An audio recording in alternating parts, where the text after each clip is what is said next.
Hey there! In this video series, we're going to explore the basics of getting started with building your own patches from the ground up inside of Voltage Modular, and by the end of this mini-series, you'll be making this sound.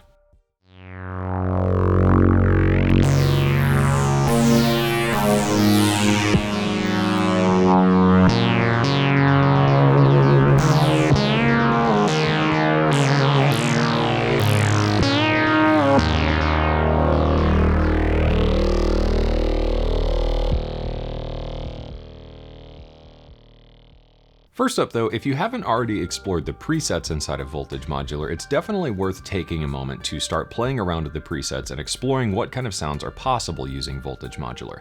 Beyond that, you can also use these presets as a way to study some patch design ideas, as well as experiment with the patches by changing the connection points and seeing how that affects the final sound. There are tons of different presets to explore in all the versions of Voltage Modular, and these cover everything from your traditional bass and synth leads to more experimental patches that are really only possible inside of a modular synthesizer. Once you've finished exploring though, feel free to come back to this video series when you're ready to get started making your own patches. Before we start wiring up all of our modules though, we should probably answer the big question: why would I want a modular synthesizer? With a regular synth plugin, we can do a lot of different things, but ultimately we're limited to what that synthesizer can do. So for instance, if a synthesizer only has one filter, you're kind of stuck with that. With a modular synthesizer, however, what you're essentially doing is building your own custom synthesizer instrument from the ground up. If we take a quick look at Voltage Modular here, you see we have some CV sources in the top, like pitch, which is our note we're playing, gate, which is when a note is being played, and then we have the audio outputs here to the left and right speakers.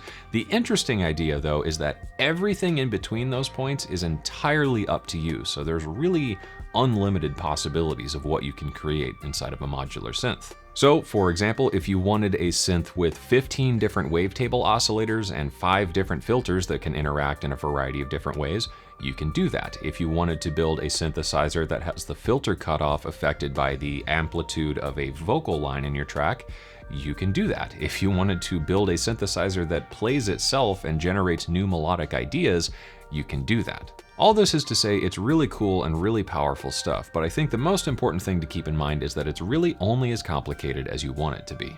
Let's start building our first basic patch inside of Voltage Modular here. So as I mentioned earlier, we have the CV sources here, which is what's going to tell our synth what to do, and we have our outputs over here, which is where we're going to send everything out.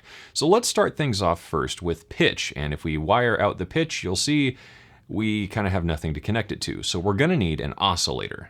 If we go over to the library, we can search for an oscillator here. I'm just going to grab the standard Cherry Audio oscillator, and now we can wire our pitch into the pitch input of the oscillator. This way, when I play a note on my MIDI keyboard, the oscillator is going to know what note to play. With that successfully wired up, let's play a couple notes, and you'll hear we have absolutely nothing. And why is that? Well, we should probably send our oscillator to the output. Let's grab a sine wave here and wire it to our output.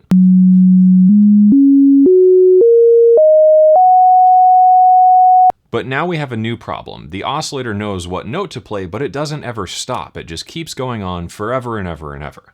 This is incredibly frustrating, right? And we should probably just give up. Well, no, not really. This is actually a very simple problem to solve. What we're going to need is something to control the volume of the oscillator, and for that, we're going to use an amplifier. Back in the search bar, let's look for an amplifier. We'll drag that in here, and now we can wire our oscillator to the input of the amplifier, and then we'll wire the output of the amplifier to our main output. With this now wired up, we should be able to play some notes and hear it come out.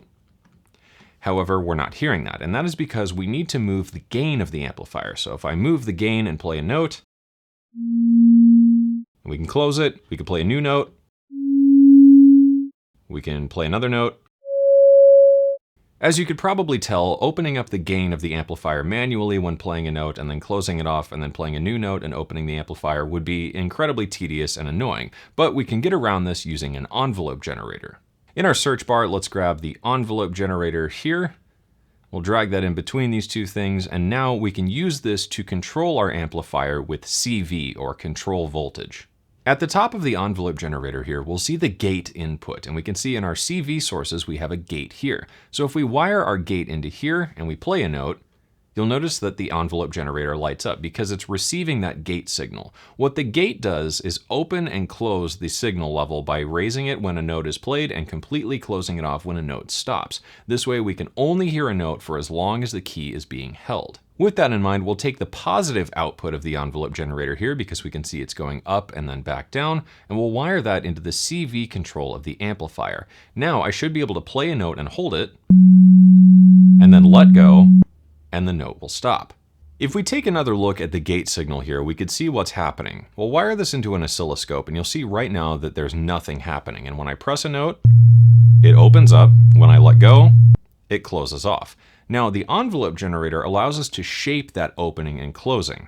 Let's take the output of the envelope and put that into the input of the oscilloscope here. Now let's add some attack, maybe drop the sustain level down. We'll add a decay phase so it decays after it reaches a peak, and then we'll add a bit of release so that the amplifier lets go instead of immediately stopping.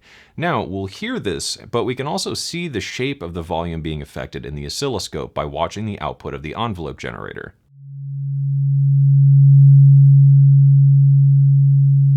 Now we've reached our sustain phase, and if we let go, we'll see it quickly decays. We could add maybe a longer release to see what happens. So there's our attack phase, decay, sustain, and there's the release. With that, high fives all around because you have successfully built your first synthesizer inside of Voltage Modular. Now, this synth isn't all that exciting, so let's get a little bit crazy here and go search for a filter, and we'll bring that into the mix. So I'm gonna find the standard Cherry audio filter, and we'll start wiring this up.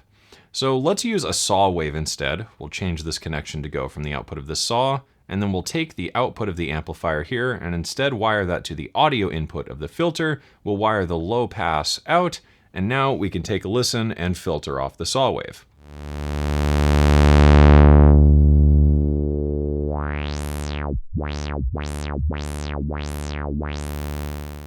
And creating patches is really as simple as that. Now we have successfully built our first real synthesizer inside of Voltage Modular, which is a single subtractive synthesizer. We've got oscillators, we've got filters, we've got everything working, and it's beautiful, but we're not quite done yet. In the next video in this series, we'll be exploring how to add some modulation and movement to this patch to really bring the synth to life. That wraps everything up for this video, so thank you for watching, and I'll see you in the next one.